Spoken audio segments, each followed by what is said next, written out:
لەگەڵ ئەم ئیحتیشامە زوهدی دنیایی تەماشاکە کە یەک لە نانی چۆ بقوتی یا خورمات و سێدانە. بسم الله الرحمن الرحيم. الحمد لله والصلاة والسلام على رسول الله وعلى آله وصحبه ومن والاه. برانی بەڕێز خوشکانی عزیز، لە خزمەتتانین لە درێژە باسی بەرنامەی خۆراکی پێغەمبەری خوا صلی الله عليه وسلم. ئەبێ پێغەمبەری خوا صلی الله عليه وسلم چی خواردبێ و ئەبێ چی نوێش کردبێ و ئەبێ بۆ خواردبێتی پرسیارەکە لێرەدایە.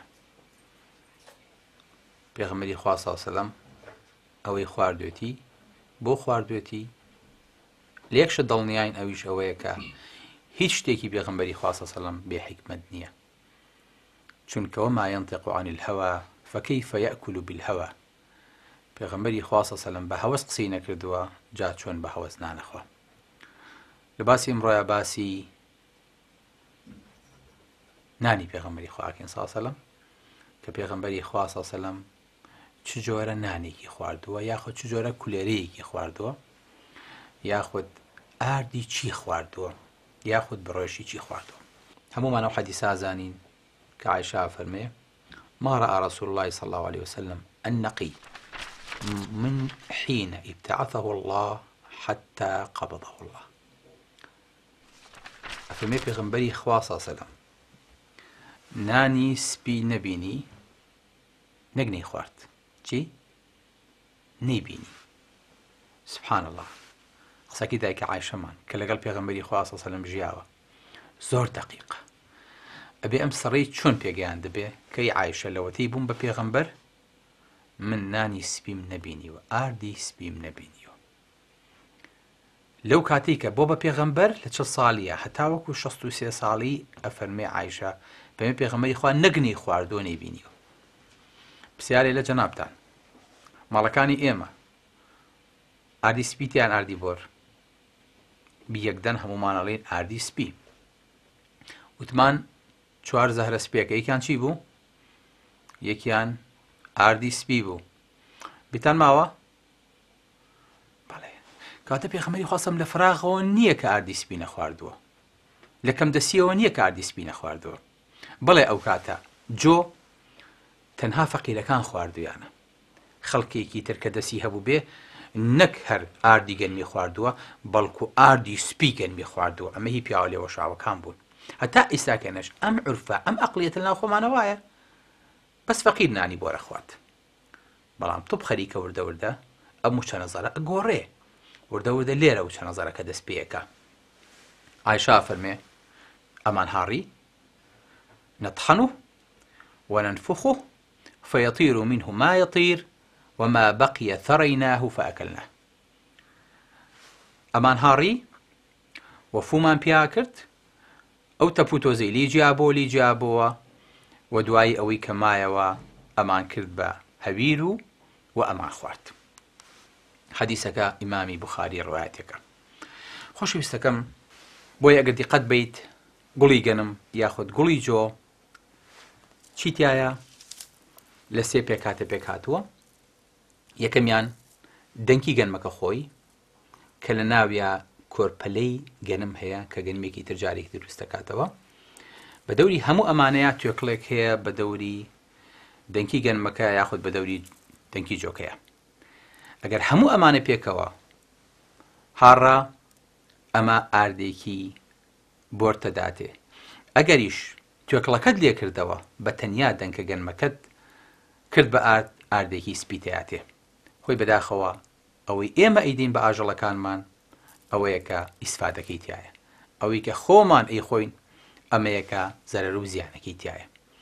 لەبەرەوە هیواداری میشاڵە ئێمە ئەم مەفهومەمان لا ڕاست بێتەوە و لەم دووە ئارت بە بۆری بخۆین یاخود ئارت بە هەموو بەرگەکەیەوە بخۆین بە گەرمەکەوە و بۆ تۆکڵەی دەوریشەوە چونکە ئیسیفادەکە لەم بەرگەی دەرەوەایەتی. چکە مادەی دژە ئۆکسیدی تایە کە دژە سەرەتانە، دژە کۆلیسترۆڵە، پڕە لە مادەی فایبەر، زینکی تایە، ئاسنی تایە. بۆیە بینی ئێمە وەکو کورد زۆر بەمان کەم خوێنی، منداڵمان کەم خوێنە، ژنمان حامیلەیە کەم خوێنە. بۆ چکە ئاردی سفی بەکارهێنین کە ئەمەش هەڵەیەکی گەورەیە یاخود جوی سپی بەکارهێنین. ئەم توێکڵەی کە ئیساکەن ئاوا بەکارهێنرێ بە تایبەتی جۆ لە گەنم زیاتر فەرقی چیە خۆشەویستەکانم؟ یەکەم نرموشلی پێستە پارێزێ، دووەم نایڵێ بردی زرا و دروست بەرە ئینسانە، سێم مەناع زیادەکە، چوارم سەوفان ناهێڵێ، پێنجەم پوکانەوەی ئێسکەکان کەمەکاتەوە، کۆلیسترۆڵ دابەزێنێ، کۆڵۆن و مەعیدە بە شێوەیەکی زۆر سەحی ئەهێڵێتەوە چکە ناڵێ ئینسانەکە قەبز بێ، یەکێک لەوانی لێ پارێزیە سەرەتانی کۆڵۆنە. ناڵێ ئینسانەکە یان توشبوون بە ڕێژی سەرەتانی کۆڵۆن سوبحان الله کەمەکاتەوە، شەکرە کەمەکاتەوە، ڕێژی شەکل لە شا دابەزێنێ، ناڵێ ئینسانەکە تووشی شەکرە بێ، حتا ئینسانەکە ئاپارێزیە لە نەخۆشەکانی دڵ تا ئەو حەددا. سوبحان الله دیارە ئێمە ئەمە نازانین.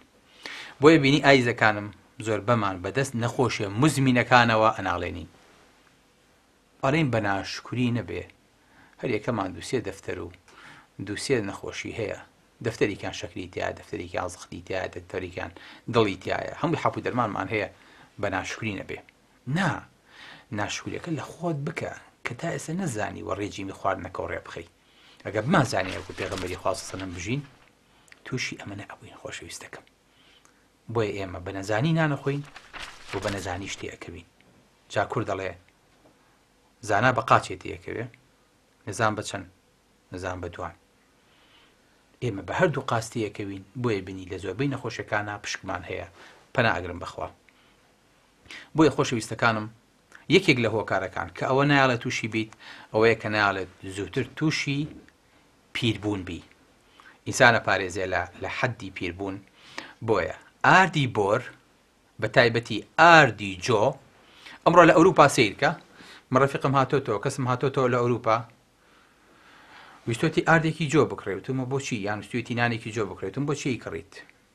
وتی ئەمە لێرە هەرزانە لای خۆمان لە پارە زۆر بەگرانەکەوێ لە سەرمان، بە پاری ئێرە زەحمەت بۆمان بکڕێ. لەبەرەوە سوبحانەڵڵا لێرە پەنای بۆ ئەوە برد کە ئاردی جۆکە یاخود سەبوونی جۆکە بکڕێت. لەبەرەوە تکامان وایە هەموو سەبوونخانەکان، هەموو نانەواکان لەمە دووە نان و سەبوونی جویان هەبێ.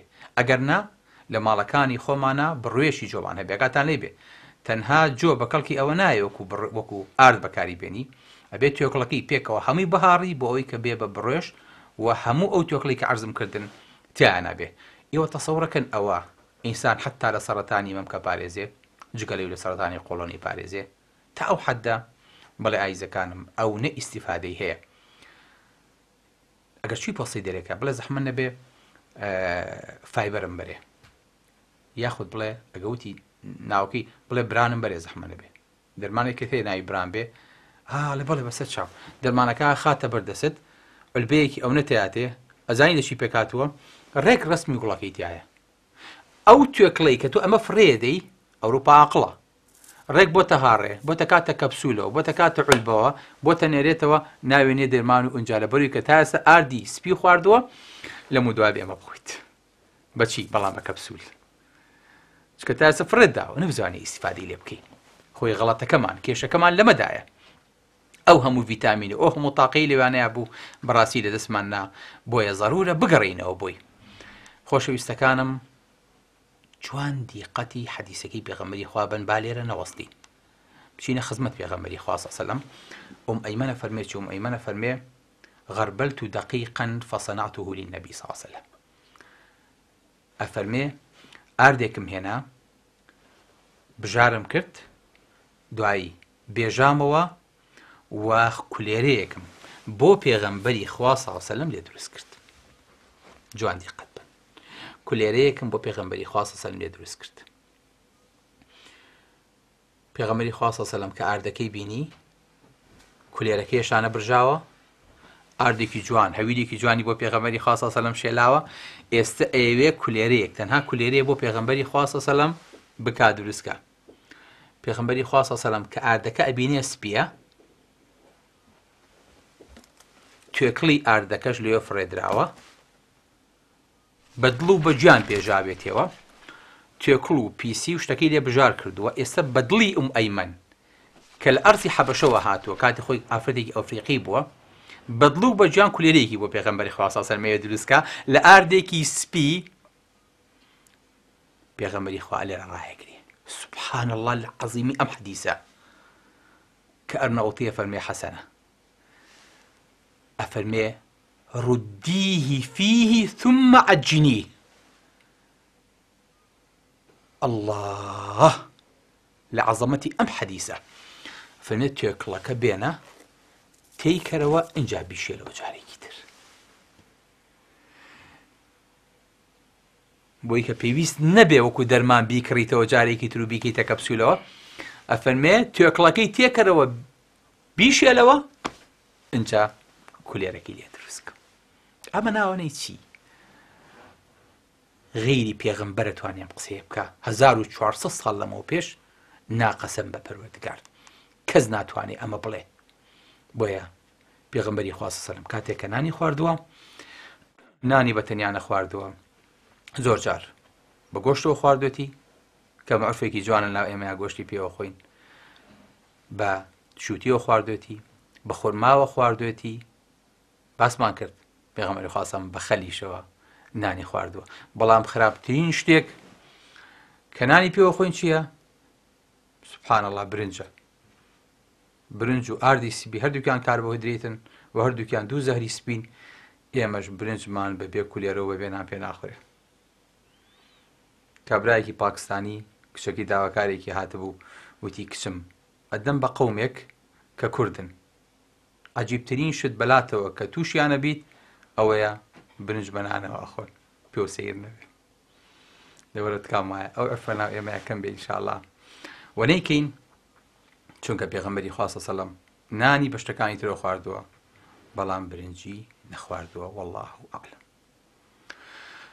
وصلى الله على أو بحر نور علم عرفان كدركي غورناك غير علم الله سبحانه.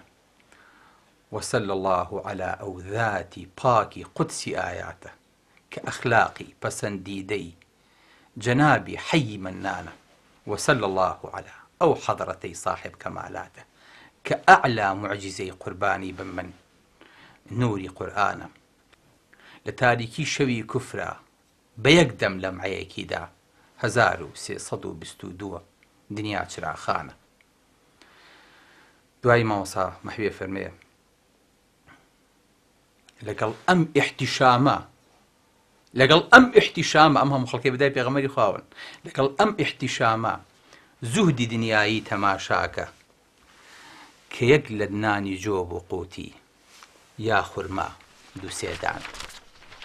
الله لەگەڵ ئەم ئیحتیشامە نووری زوهدی دنیایی تەماشاکە، لەگەڵ ئەم هەموو خەڵکی بەدوای پێغەمبەری خوا بووە. بزانە پێغەمبەری خوا چەند زاهید بۆ دەستی لە دنیا هەڵگرتەوە کە یەک لە نانی جۆ بۆ قوتی یا خورما دوو سێدانە.